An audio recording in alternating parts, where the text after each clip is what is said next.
పార్వతీపురం మన్యం జిల్లాలో సంచలనాన్ని సృష్టించిన గిరిజన యువతి హత్య కేసును పోలీసులు ఛేదించారు. ఉషారాణిని హతమార్చిన నేరస్తులు జన సైనికులేనని తేల్చారు పోలీసులు.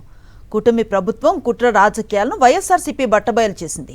గిరిజన మహిళ ఉషారాణి హత్య ఘటనను వైఎస్ఆర్సీపీకి ఆపాదించి కూటమి ఎమ్మెల్యే చేస్తున్న అసత్య ప్రచారాన్ని వైఎస్ఆర్సీపీ నేతలు తిప్పికొట్టారు.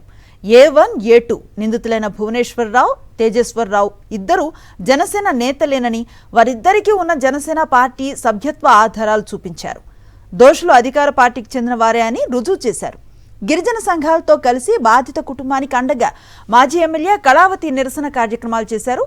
జనసేనకు చెందిన దోషులను వైఎస్ఆర్సీపీకి ఆపాదించడాన్ని ఖండించారు. ఎమ్మెల్యే జయకృష్ణ శివరాజకీయాలను మానుకోవాలని హితవు పలికారు.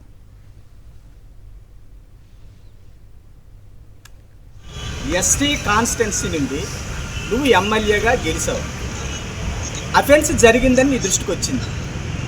దీని మీద నువ్వు పూర్తి స్థాయిలో విచారణ ఏం చేసి ఓన్లీ ప్రెస్ మీట్ చేశావు. వైసీపీ మీద ఆరోపణ చేస్తాను. నిజంగా నీకు చిత్తశుద్ధి ఉంటే వాళ్ళకి ఎవరికైతే అన్యాయం జరిగిందో వాళ్ళకి న్యాయం చేసే పోరాటం చేయి. రోడ్డు దగ్గర నీకు అధికారం ఉంది. పూర్తి స్థాయిలో విచారణ చేయి. ఈరోజు నిన్న విక్రాంత్ బాబు గారు స్పష్టంగా చెప్పారు, మా ఫ్యామిలీ అయినా మా పార్టీ అయినా ఎవరైనా సరే తప్పు చేసేవాడు శిక్షార్హుడు అని చెప్పారు. ఎక్కడ బజార్ మధ్యలో ధర్నా మధ్యలో ఎక్కేసి చెప్పారు. ఇవి మాజీ ఎమ్మెల్యే కళావతి గారు కష్టపడుతున్నారు, శ్రమిస్తున్నారు, ఆమె మీద ఏదో బురద చల్లాల.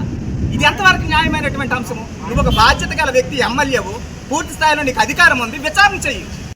వాస్తవానికి వాళ్ళు మా పార్టీకి సంబంధించిన మనిషి అయితే కాదు. వాళ్ళు ఇదో A1 రెడ్డి భువనేశ్వర్ అనే వ్యక్తి జనసేన పార్టీ సభ్యత్వం తీసుకున్న వ్యక్తి ఈయన.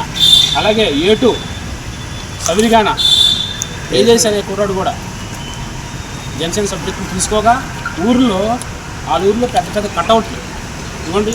ఎమ్మెల్యే గారు, వాళ్ళ పార్టీ ఉప ముఖ్యమంత్రి గారు, ఆ కుర్రాడు. మరిన్ని అప్డేట్స్ కోసం ఛానల్ను సబ్స్క్రైబ్ చేయండి. నోటిఫికేషన్స్ కోసం బెల్ ఐకాన్ పై క్లిక్ చేయండి.